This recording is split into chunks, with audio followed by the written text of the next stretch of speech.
Olá! Nesse vídeo eu vou falar um pouco sobre os aspectos inconscientes que fazem parte da gente e a gente tem dificuldade, né, para ter acesso a esses dados. Então, algumas características nossas a gente conhece bem, outras a gente não vê.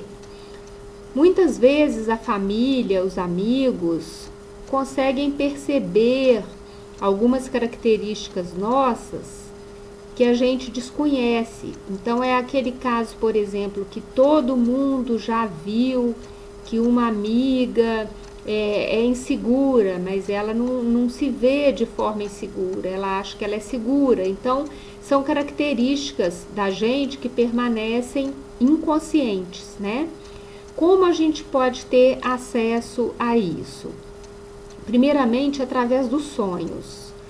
Se você analisar bem os seus sonhos e a situação que você está vivendo, você pode conseguir entender algumas coisas. Por exemplo, eu posso achar que eu confio muito numa pessoa, que aquela pessoa vai sempre me ajudar quando eu preciso dela.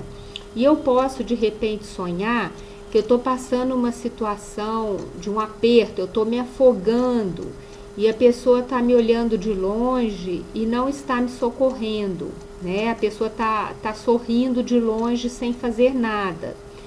Então, no meu consciente, eu posso achar que aquela pessoa vai sempre me ajudar.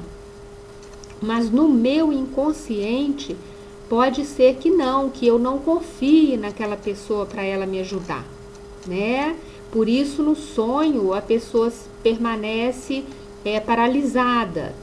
E então, às vezes, conscientemente, a gente tem uma percepção, mas no inconsciente, a nossa percepção é outra, né?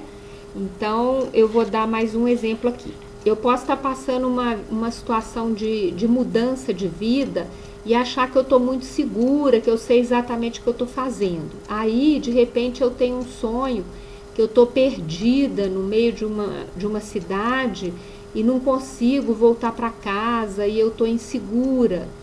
Então, pode ser que naquela situação de vida eu não esteja tão segura quanto eu penso que eu estou, né?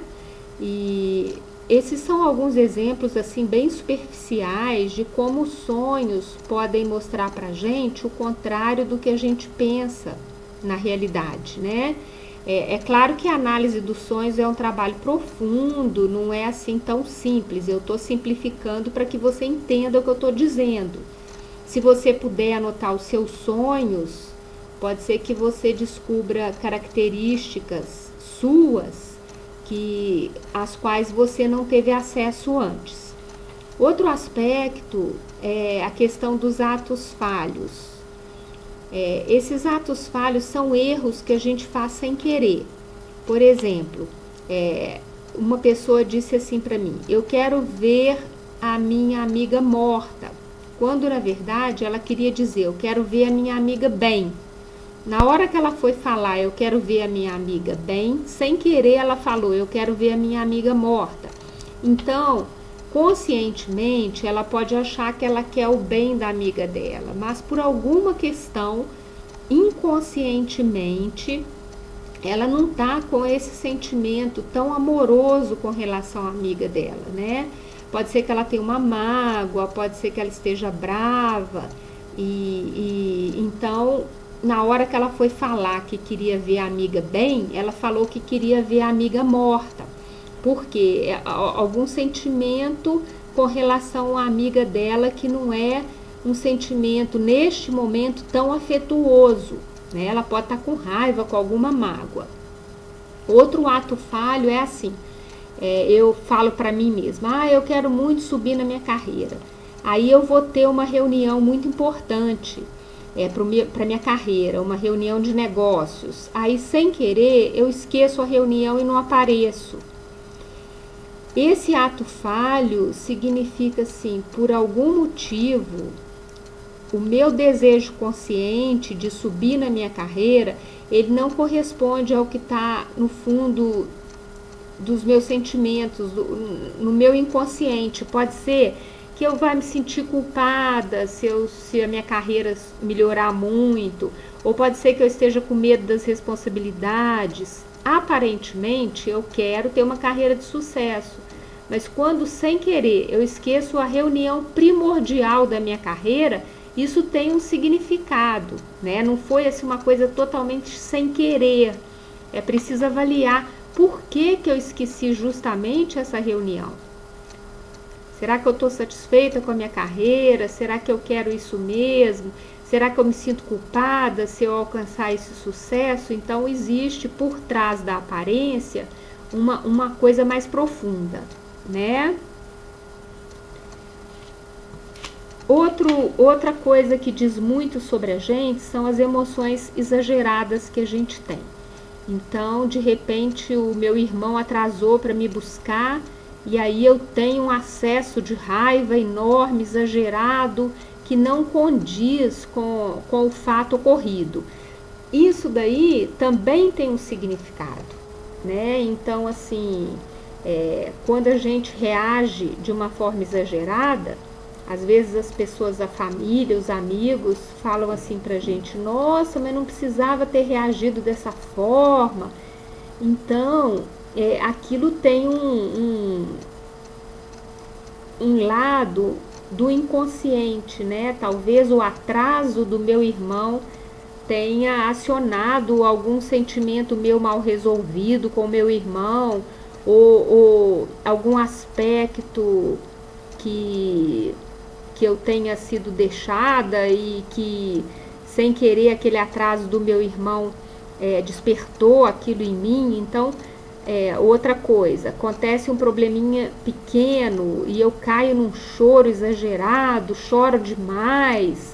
Quer dizer, aquilo ali não está ligado apenas ao consciente. Provavelmente existem alguns aspectos que eu ainda não vi, que eu preciso pensar melhor, porque que eu caí num choro tão grande com uma coisa pequena, que seriam aspectos inconscientes que se revelam em emoções exageradas. Outra coisa a analisar é quando a gente tem um comportamento repetitivo negativo, que a gente já viu que aquilo não está funcionando, mas a gente não consegue parar, a gente repete. Vou dar um exemplo: a pessoa que diz assim: eu quero muito emagrecer, eu quero demais emagrecer. E aí a pessoa se enche de doce, né? Então, assim, será que realmente essa pessoa está querendo emagrecer?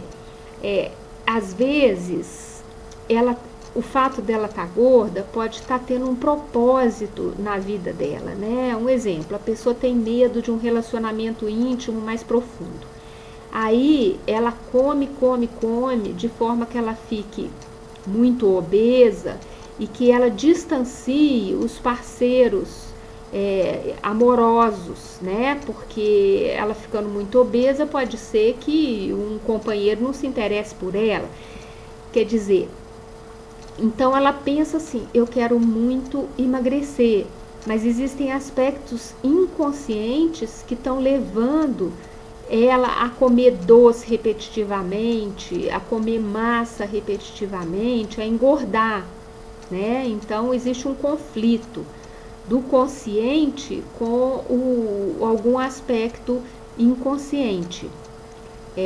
Às vezes a pessoa se sente, digamos assim, mais protegida, afastando algum parceiro com um excesso de peso, alguma coisa nesse sentido, né? Então, quando a gente tem um comportamento repetitivo, negativo, e a gente insiste, é porque no inconsciente ali está tendo algum ganho, alguma espécie de ganho, né? Outra coisa que a gente pode observar são os sintomas psicológicos também. Eu vou dar um exemplo: a pessoa quer sair de férias, está super feliz, nossa, eu tô doido para sair de férias, tal, aí vai para um hotel maravilhoso que a pessoa economizou o ano inteiro para passar as férias naquele hotel, chega no hotel, no dia seguinte fica meio depressivo, começa a se sentir para baixo. Então, conscientemente, a pessoa quer aquelas férias naquele hotel bacana, mas inconscientemente pode ser que tenha algum aspecto agindo. Pode ser que a pessoa se sinta culpada, poxa, mas eu estou gastando tanto dinheiro nesse hotel. Ou pode ser que a pessoa use o trabalho como uma fuga, ela não percebe, mas às vezes trabalhar em excesso faz com que ela se afaste de algum pensamento desagradável, alguma sensação desagradável, ela se joga no trabalho e quando ela se depara com as férias, aquilo vem à tona, né? Então são aspectos inconscientes. A pessoa pensa que realmente ela deseja aquelas férias, mas existem aspectos que estão agindo ali por trás e que ela precisa analisar quando ela tem sintomas psicológicos. Outro exemplo, a pessoa fala assim, o meu amigo vai chegar, vai ser maravilhoso, né? Aí de repente a pessoa começa a ficar muito ansiosa, não consegue dormir algumas noites antes, começa com um certo mal-estar, quer dizer, uma ansiedade exagerada. Então a vinda do amigo pode ter um significado meio oculto para ela, né? De repente ela acha que vai ser maravilhosa a vinda do amigo, mas aquilo vai mexer com ela de alguma forma. Então esse sintoma desse aumento da ansiedade, esse sintoma pode ter um significado oculto. Então, para a gente se conhecer um pouco melhor, é importante que a gente preste atenção aos sonhos, aos atos falhos, né? Por exemplo, um ato falho, a pessoa vai fazer vestibular e chega atrasada na prova do vestibular, perde a hora, quer dizer, é um ato falho, é uma forma que ela encontrou de não ter que realizar o vestibular. Pode ser que ela tivesse com medo da prova, ou pode ser que ela não tivesse certa da carreira que ela estava escolhendo.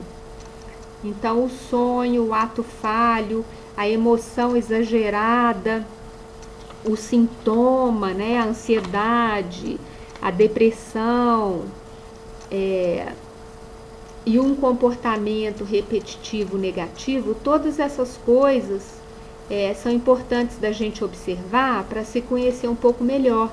Prestar atenção que horas que eu estou tendo uma reação exagerada, por que eu estou repetindo um comportamento que não está me levando a nada, que só está me desagradando, porque algum ganho inconsciente, quando a gente repete um comportamento assim, a gente tem algum ganho inconsciente, alguma coisa que ali a gente está ganhando naquele caso, né?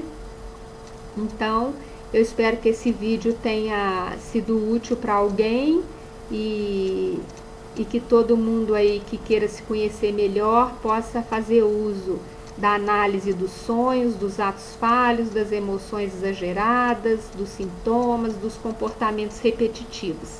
Tchau!